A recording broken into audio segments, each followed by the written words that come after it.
Welcome back to Eye on the Money, and today on the show we're discussing offshore investments and why it's an avenue you should actually consider. Now, today with me we have Ibrahim Karudhiru, the managing partner, Brick Lane Capital LLP, which offers advisory on Kenyans investing in offshore markets. Now, Ibrahim, before you took us to the break, you were trying to explain to us when is the most appropriate time to invest, and you pretty much just told us it's dependent on the readiness of someone. Now, if we're to move on, since offshore investments require you to invest out of your jurisdiction, how much, from an expert point of view, would you advise of someone's portfolio to be in offshore investments? So how much should then someone invest offshore? Currently, if you ask me, I think I'll say 100%. Okay. But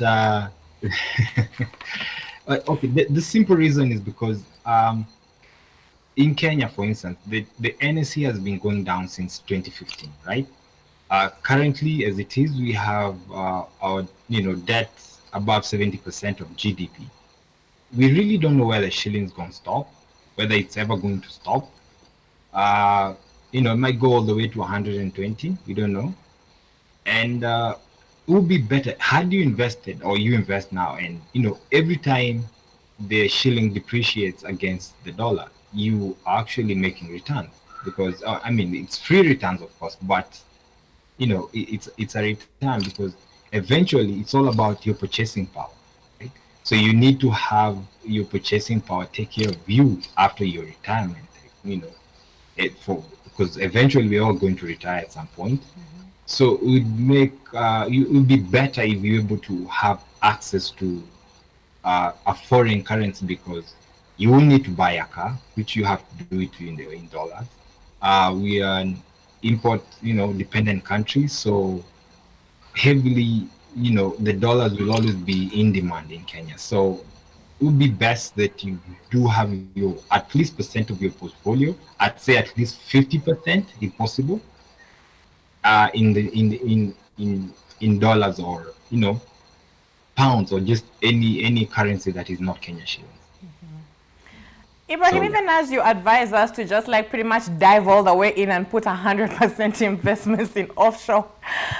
Yeah. What would you say are the risks involved? Because if we're to take your advice, we would like to know what we're getting ourselves into. So would you say there are any risks involved in this type of investment? And if yes, what are they? Well, just like in the stock exchange, you do buy stocks and they go against you, right? So you buy at $20, and all of a sudden 3 months later the stock is down at $10. You've lost money. So just like all other exchanges, there are risks that you need to mitigate. Hence, every time, like for instance in our class, I always advise that you do have the pain threshold where you put a stop loss. So if you can lose 10% and that's it, just always have your stop loss at 10%. Maximum. Once it gets there, it doesn't matter whether the stock is going to go up or down. Just make sure you get out. So most of the risks also come in the time, because for instance the US stock exchange, they open at 4:30 p.m. Kenyan time, right? So roughly that's about the time most people are leaving work, coming back home, and a lot could happen in between then.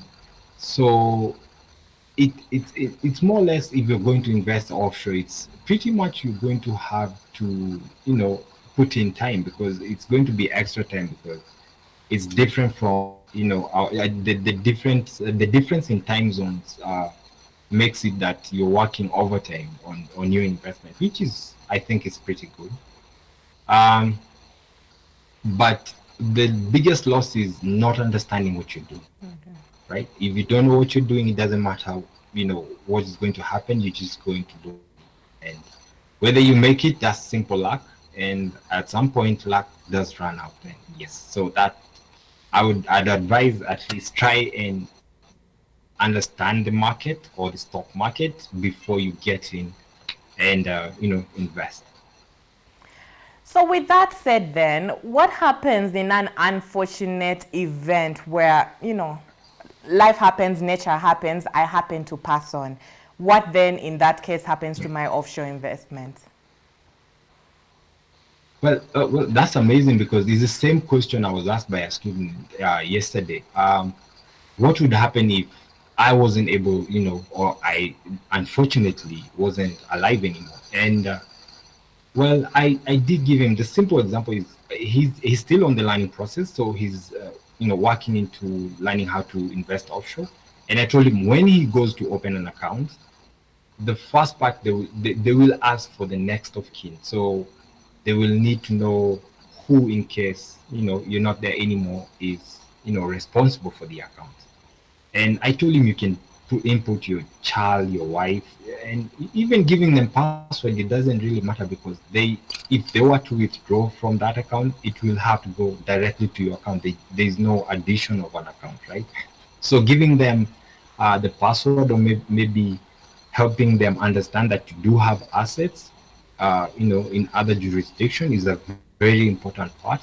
In case you're not there, they're able to, not they're able to, if they want to sell, that's fine. If they want to still keep holding on the assets, that's good as well. So the offshore investor, the offshore brokers do ask for next of kin details on who next to be online in case you're not there.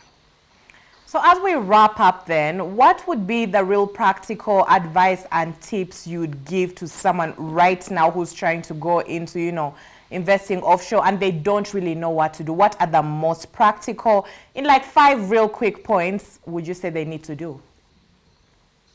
Well, one, learn how to just, if you're going to just dip yourself in, I'd say go in, not in the stock market, just not in the, single stocks, but just go in and go into exchange traded funds, which are the ETFs.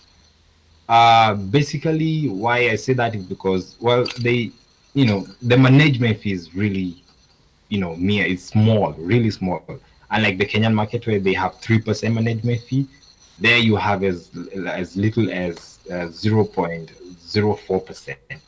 So you have the Vanguard VOO ETF, which charges literally 0.04%, right?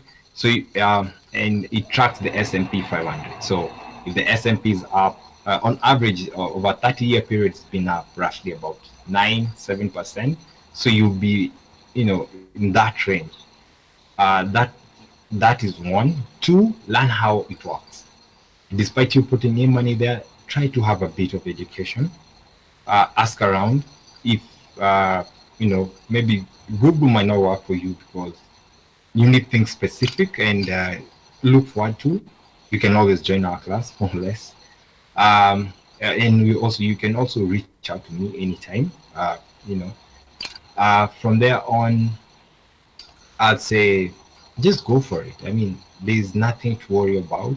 Just make sure you understand the risk management is the most important part in investing. You can do all the valuation you want, but if you don't understand, that you need to be there tomorrow, you just don't keep on buying when the stock is falling, and you have no reason why you think it will go up again.